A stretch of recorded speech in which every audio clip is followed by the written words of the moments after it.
রাধে রাধে। আজ বলবো গিরি গোবর্ধন এবং অন্নকূট মহোৎসবের একটি ছোট ঘটনা।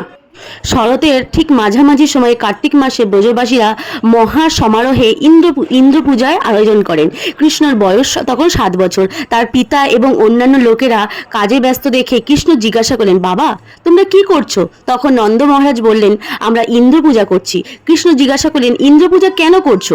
নন্দ মহারাজ বললেন, দেখো আমরা তো বৈশ্য জাতি, কৃষি ও গো পালন হচ্ছে আমাদের জীবিকা।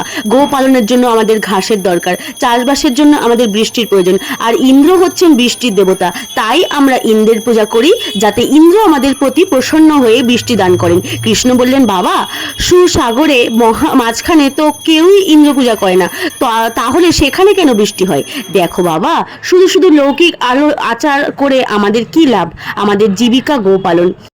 গাভীদের বধনের জন্য আমরা গোবর্ধনের কাছে ঋণী, ইন্দ্রের কাছে নয়। চলো আমরা গোবর্ধনের পূজা করি।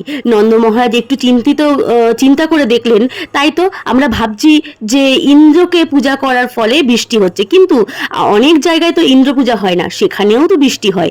তাই নন্দ মহারাজ এবং অন্যান্য সকলে মিলে ইন্দ্র পূজার আয়োজন করেছিল। তা নিয়ে গোবর্ধন পূজা করতে চললেন।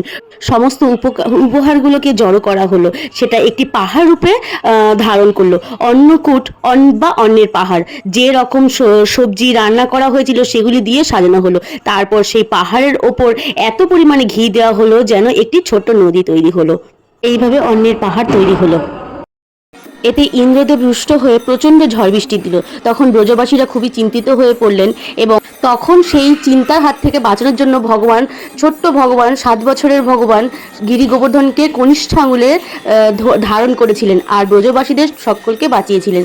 তো এইভাবে ব্রজবাসীরা গিরি গোবর্ধনের পূজা করতেন এবং এটি অন্নকূট নামে পরিচিত হলো। জয় শ্রীকৃষ্ণ। রাধে রাধে।